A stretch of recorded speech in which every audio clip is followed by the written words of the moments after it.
no hay duda de que el tema del mito es un tema, quizás uno podría decir a esta altura de la obra de Horacio y de nuestra atenta lectura de la obra de Horacio, uno podría decir que el tema del mito es sin duda uno de los temas recurrentes de esa obra.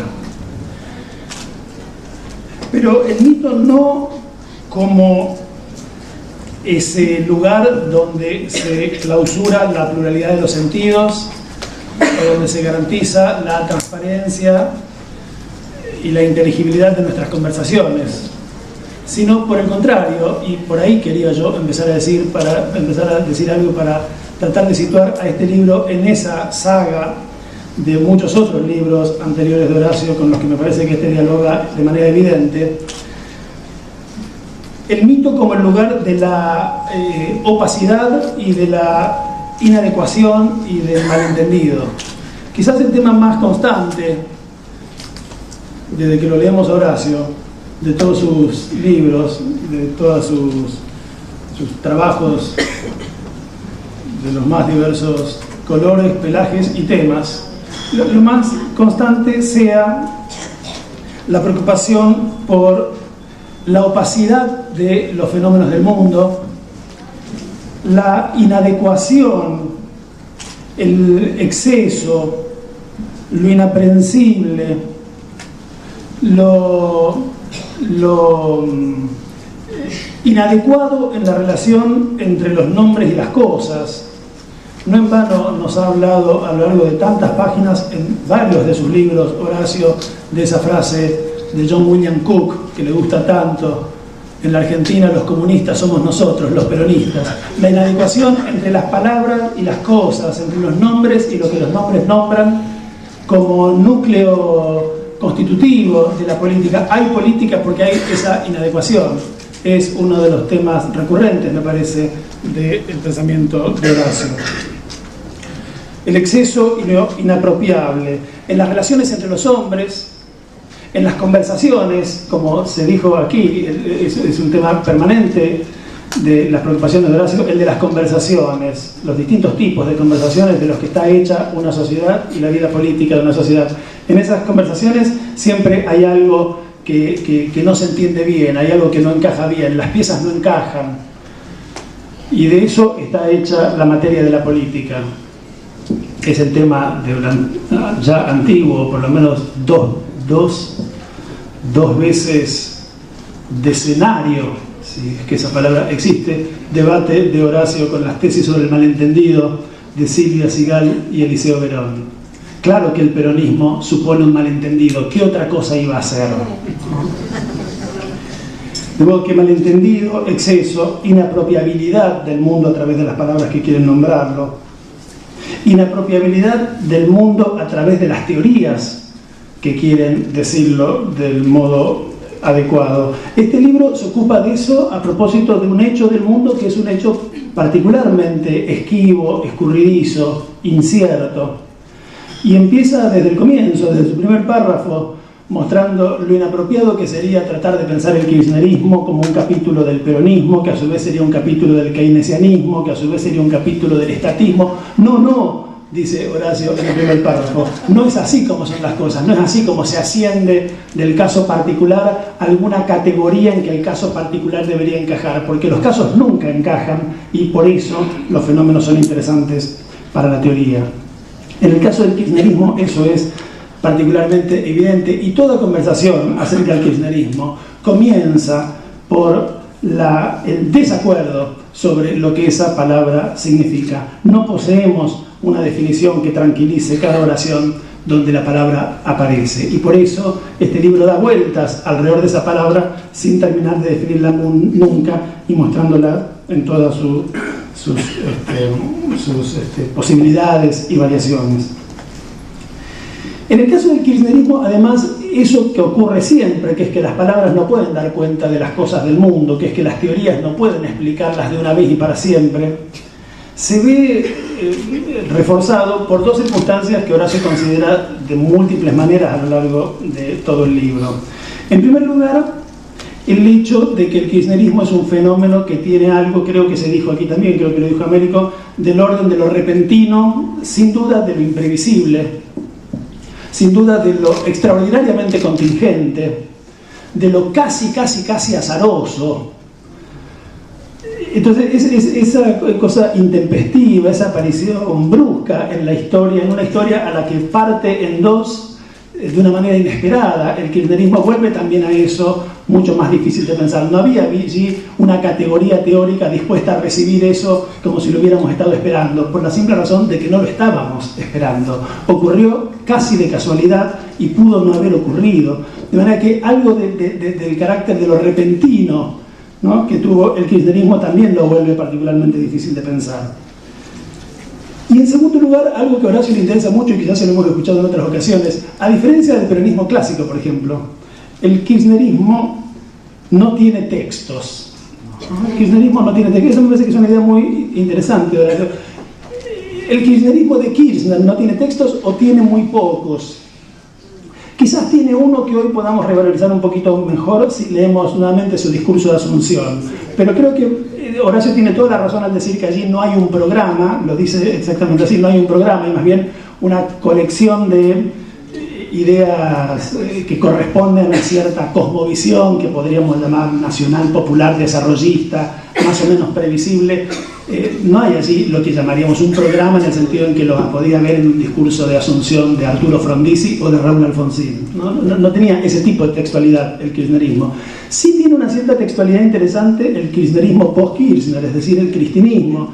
Hay una textualidad oral, Horacio acentúa mucho la fuerza de la discursividad oral de la actual presidenta, y hay una discursividad escrita que Horacio analiza en un texto muy interesante, muy precioso, que es el prólogo que hace Cristina Kirchner a la edición de la obra de Monteiro Lobato para su reedición en portugués, que le da lugar a Horacio para analizar también el modo en que Cristina Kirchner piensa su propia relación con la literatura y con el pasado.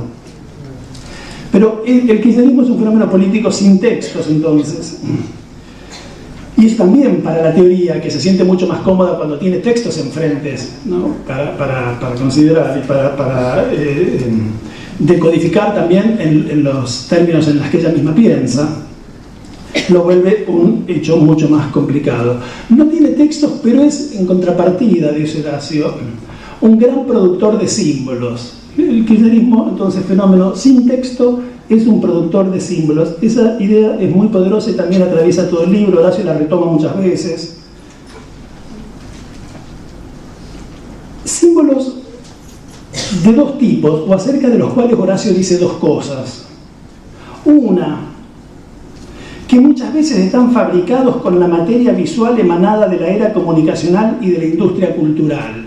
Hay algo que también le hemos escuchado, lo que lo escuchamos con cierta frecuencia, Horacio, con preocupación muchas veces. Hay algo, ¿no?, de la simbología kirchnerista que debe mucho al tipo de iconografía de las agencias publicitarias y frente a lo cual habría que estar atentos.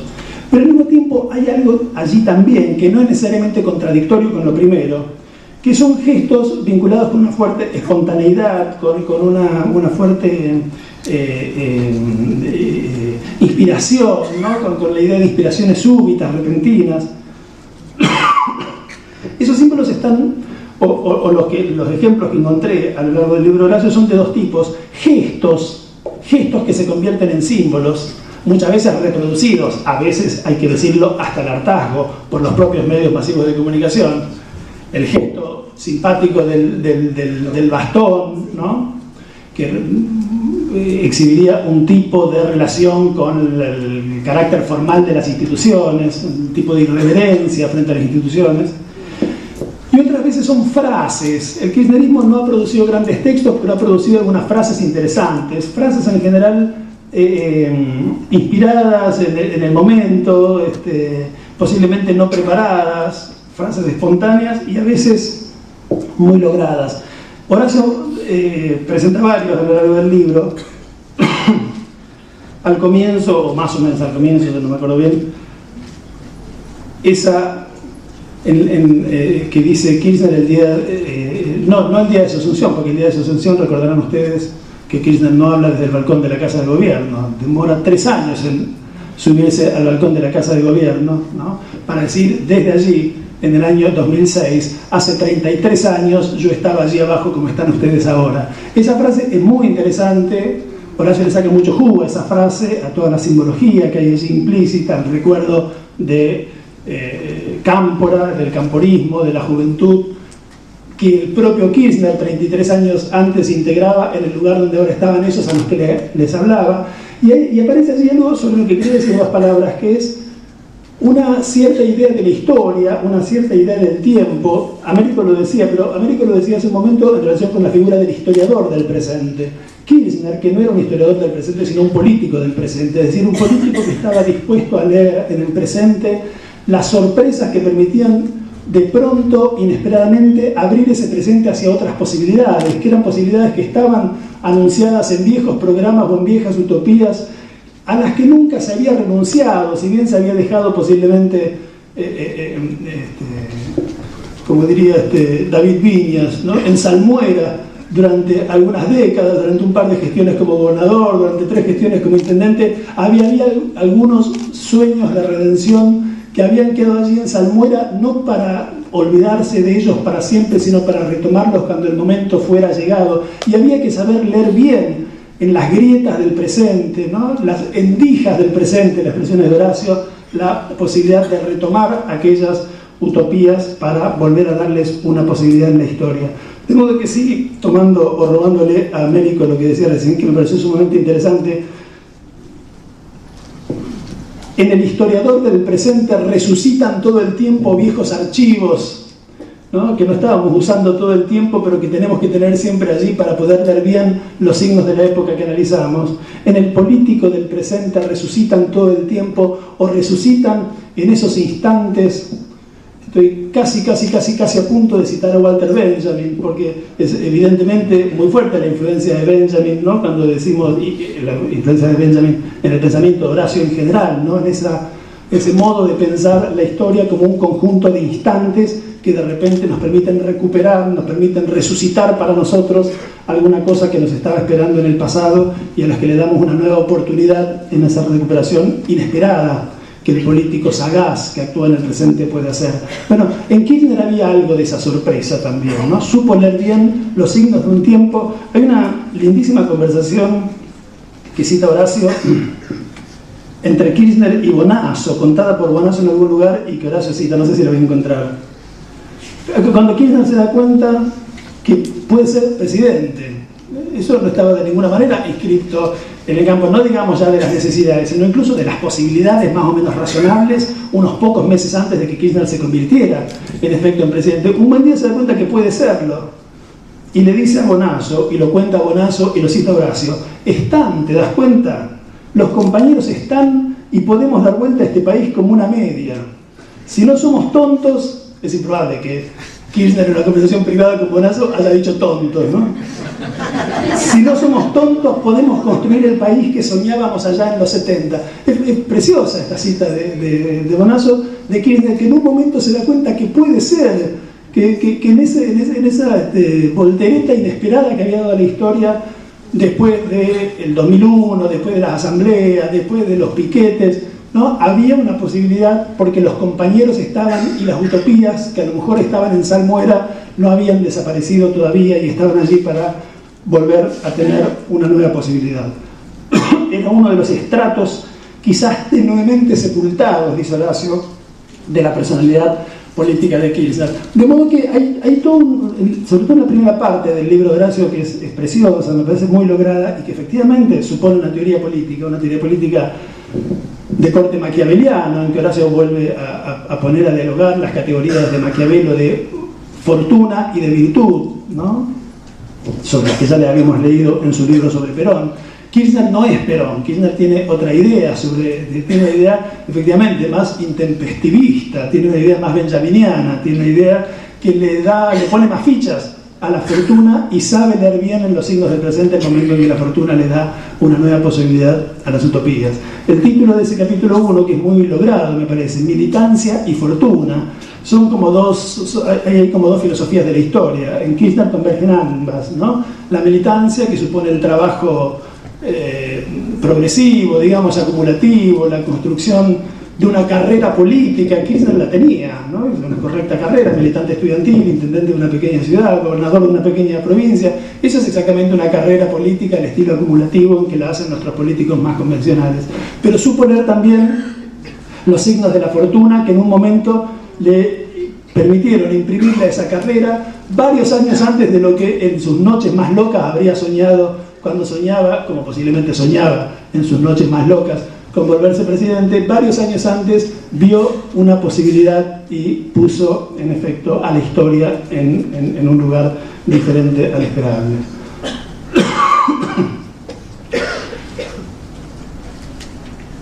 El kirchnerismo definió los problemas de estructura según los memoranda que figuraban en una conciencia ya inscripta del nacionalismo popular transcurrido. Había allí elementos de ideologías anteriores, y la que llamamos nacional popular en su inflexión más evidente, el peronismo, es muy decisiva en la definición del modo en que Kirchner pensaba, pero con todo eso Kirchner hizo algo nuevo, hizo algo diferente. Efectivamente, creo que lo decía Pilla, no sé si lo retomaba también Américo, el peronismo aparece en el libro de Horacio no como un lugar de inscripción inmediata de ese fenómeno al que damos el nombre de kirchnerismo, sino como un problema, que es al mismo tiempo un conjunto de oportunidades y un conjunto de límites y de restricciones y una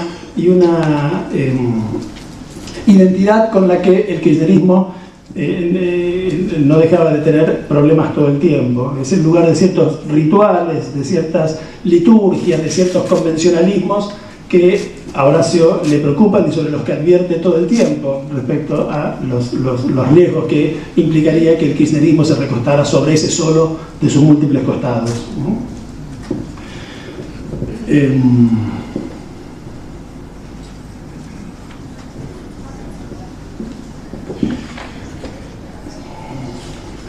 Del mismo modo, ¿no?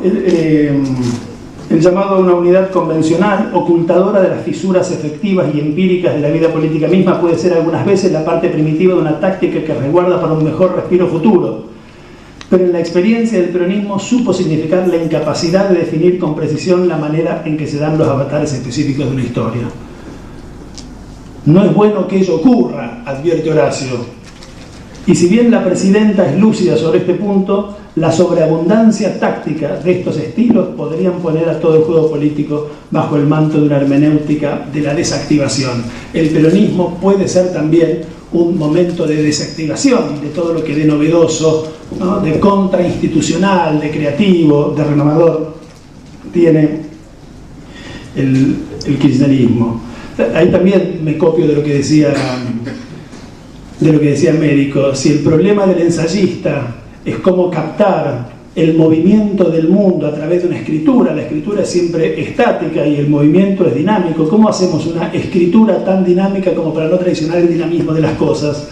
El dilema del político es cómo institucionalizar sin asfixiar, cómo esa dialéctica sin síntesis, esa dialéctica de transformaciones permanentes entre el cambio de las cosas que ocurren en el mundo, las instituciones que se apropian de ellas, pero no para asfixiarlas, sino para hacerlas más vigorosas todavía, puede desarrollarse. Del mismo modo, el kirchnerismo debería cuidarse, y se cuidó bien, observa Horacio, de no recostarse sobre lo que se aparecía como la simétrica tentación frente a la tentación de una peronización fácil, digamos, que es la tentación de un descanso fácil sobre el ideario asambleísta del 2001, del que también proviene, pero que en sus formas más banales y más onzas podría haber también sido una gran herramienta de desactivación de todo lo que el kirchnerismo pudo ser, exactamente porque no se limitó a ser un canto de la democracia, ¿cómo es que dice Horacio? De la democracia bajo las araucarias, ¿no? Que la asamblea que le tocaba a González era con araucarias. Bueno, muy breve. Esa primera parte del libro de Horacio me parece que es fantástica, es formidable, supone una gran teoría política y una recuperación de viejos temas de toda su obra, como digo, para pensar este fenómeno tan original de la vida política argentina presente, que es el kirchnerismo. La segunda parte es, como ya fue dicho acá, de modo que no voy a abundar, una discusión de los modos en que este fenómeno tan original de la vida política argentina conmovió también algunos sistemas de pensamiento y algunas escrituras muy poderosas en la escena intelectual argentina contemporánea. Horacio se refiere a una gran cantidad de intelectuales. Y quiero decir que todos esas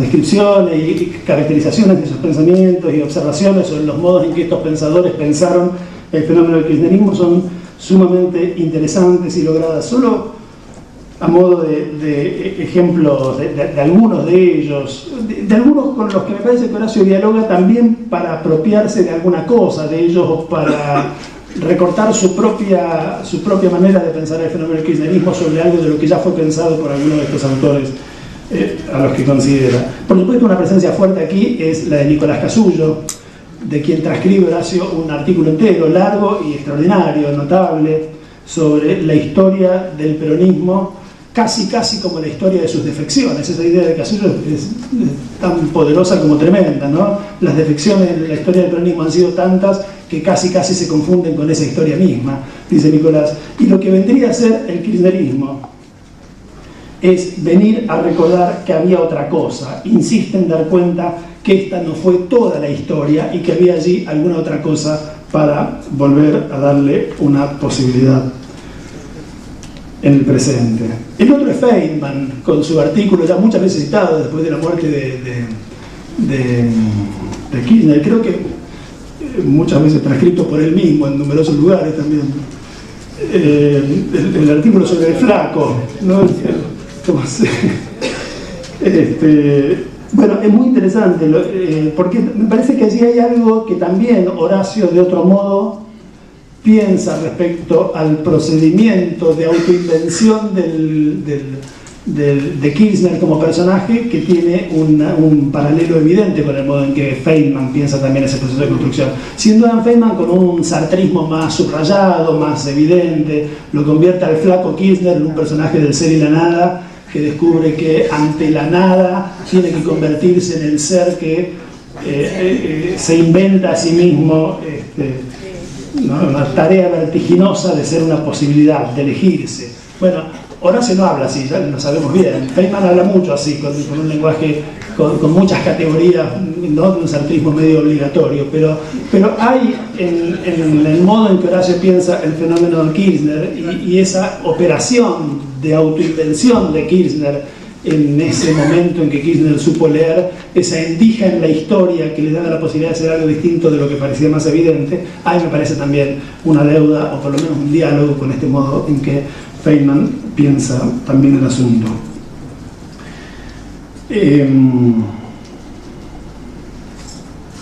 La invención de Kirchner aquí ya es Horacio y no Feynman, me parece. Era una ofrenda positiva hacia la comunidad, pues el personaje nuevo, sartreanamente surgido, hacía un pacto con corrientes profundas de la justicia que se llaman vacantes de respuestas por parte del Estado. No impostaba, sino que renacía bajo otros ropajes, quizás intuidos antes, pero no ejercidos hasta allí de esa manera, ¿no? Eso que decíamos copiándonos de Américo, el hacer resucitar en nosotros algunas viejas ideas sepultadas pero no extinguidas en los momentos en que la historia nos da esa posibilidad. Evidentemente la idea de anomalía que da título a un libro que muchos hemos visto sin duda, de nuestro amigo Ricardo Forster, y a un artículo también posterior a la muerte de Kirchner de Ricardo, la idea de anomalía es una idea a la que hemos conversado también en alguna ocasión anterior con Horacio sobre esto. Horacio le saca jugo a esa idea de anomalía, que es eso efectivamente que sacude la historia como en un instante de estremecimiento inesperado, pero que también se vuelve difícil de pensar, ¿no? Porque no estaban allí las categorías teóricas preparadas para recibirlo. Esa es la idea de anomalía en la tradición de la filosofía del conocimiento. Por supuesto, Viñas y Rosichner, ¿no? Es muy interesante los pequeños capitulitos o apartados de esta segunda parte, de este segundo gran capítulo que Horacio les dedica a Viñas, cuyo sartrismo lo lleva siempre a pensar desde fuera, por decir así. Esto no lo dice Horacio, pero me parece que se puede decir así, que el sartrismo de Viñas lo llevaba siempre a pensar desde afuera los fenómenos que criticaba, ¿no? Con una exterioridad. Hoy lo recordábamos con Américo hace un ratito, ¿no? Viñas pensaba y decía que todo el grupo Contorno, que él había contribuido a fundar, pensaba contra el populismo y contra el liberalismo de la revista Sur. El pensamiento de Viñas era un pensamiento contra las cosas a las que se oponía, y el kirchnerismo no fue una excepción. Pudo tener alguna sensibilidad hacia los evidentes elementos de reformismo social avanzado que tenía el kirchnerismo, pero evidentemente su pensamiento sartreanamente contra lo hacía necesariamente distante de esta experiencia. ¿Cuánto lo lamentamos?, dice Horacio, ¿no?, en una frase que me recordó un poquito aquella de Borges en el prólogo del Hacedor, en el año 48, cuando dice respecto de Lugones: cuánto me hubiera gustado que le gustara alguna página mía. Eso no ocurrió nunca, dice Borges, arrepentido de sus peleas juveniles con Lugones. Y Horacio dice: cuánto nos hubiera gustado que a Viñas le hubiera gustado un poquito más el kirchnerismo, pero no fue el caso, ¿no? En cambio sí fue un poco el caso de León, cuyo merlopontismo, a diferencia del sartrismo de David, me parece que lo lleva siempre a pensar los fenómenos desde adentro, y eso Horacio lo muestra muy bien. Si en Viñas hay la idea de un distanciamiento que lleva a mirar al mundo desde afuera y un poco con el dedo en alto, en Rosichner hay la idea de que la crítica empieza siempre metiéndose adentro de los textos del otro, ¿no?, que ya hablaron cuando él empieza a hablar, como dice Horacio, y por tanto la crítica siempre se interna e incorpora parte de aquello con lo que discute. En el caso del kirchnerismo, que tiene un montón de elementos que evidentemente a León no le pueden gustar, hay uno que evidentemente a León no puede menos que gustarle mucho, que es la presencia de lo que él llama un nuevo modelo de mujer y un nuevo modelo de pareja política, en un artículo notable, verdaderamente notable, que creo que todos hemos leído en los diarios y que aquí reconstruye, cita íntegro Horacio para analizarlo en el capitulito que le dedica a León Rosichner. En fin, me parece que todos los distintos autores con los que Horacio trabaja, de un modo u otro, insisten en la idea de que este meteoro kirchneriano, como dice Horacio, este fenómeno novedoso, inesperado en la vida política argentina, nos pone a todos, no en el sentido banal en que usa la expresión que Horacio critica Jorge Lanata, sino en un sentido mucho más, teóricamente mucho más interesante y mucho más productivo. Nos pone a todos en el lugar raro de tener que dar cuenta de una cosa para la que no tenemos categorías. A propio Lanata, a Grondona, también a él dedica alguna que mezcla elementos de viejo desarrollismo, de camporismo setentista y de la necesidad de un nuevo liderazgo, en fin, en un momento en que el político que dio origen a esta expresión, kirchnerismo, ya no está entre nosotros. Por eso este libro es tan importante y tan poderoso como fuente de reflexiones para todos nosotros.